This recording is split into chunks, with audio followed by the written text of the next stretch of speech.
جو چیز دیکھو اس پر آدھا یقین کرو اور جو سنو اس پر بالکل یقین نہ کرو۔ قانون چوہے پکڑنے کا پنجرہ ہے جس میں داخل ہونا آسان ہے اور نکلنا آسان نہیں ہے۔ وقت ایک روز جو کچھ دیتا ہے ایک دن وہ سب کچھ واپس بھی لے لیتا ہے۔ جو شخص روکی سوکھی کھا کر مطمئن رہتا ہے وہ سب سے زیادہ دولت مند ہے، کیونکہ اطمینان فطرت کی سب سے بڑی دولت ہے۔ اپنی بری عادت اور برائیوں کو جلد از جلد سدھارنے کی کوشش کریں، کیونکہ دیر کرنے سے عادت پختہ ہو جاتی ہے۔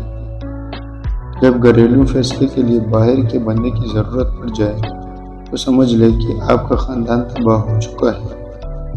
جو شخص اللہ کو بھول کر دنیا کی بھول بھولیوں میں کھو جاتا ہے وہ ذلیل و رسوا ہوتا ہے۔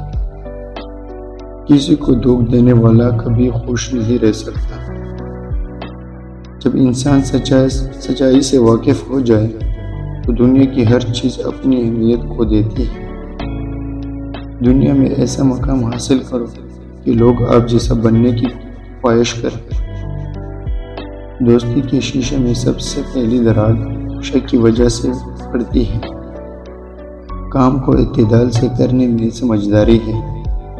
جو چیز آج آپ کو اچھی لگ رہی ہے کل وہی چیز بری محسوس ہوگی، یہی دنیا داری ہے۔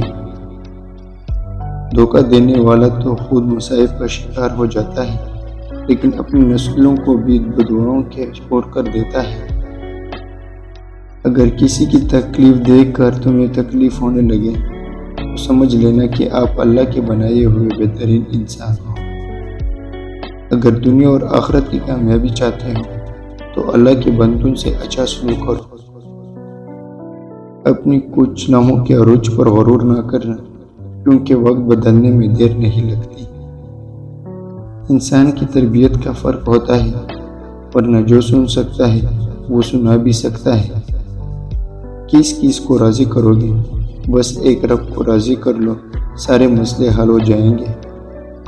حقیقی دوست وہ ہے جو اس وقت آپ کو اپنائے جب آپ خالی ہاتھ ہوتے ہو۔ ہر انسان کی یہ فکر ہوتی ہے کہ مرنے کے بعد میری اولاد کا کیا ہوگا، لیکن کسی انسان کو یہ فکر نہیں کہ میرے مرنے کے بعد میرا کیا ہوگا۔ وہ ذات جو رات کو درختوں پر بیٹھے پرندوں کو نیند میں گرنے نہیں دیتی، وہ ذات انسان کو کیسے بے یار و مددگار چھوڑ سکتی ہے۔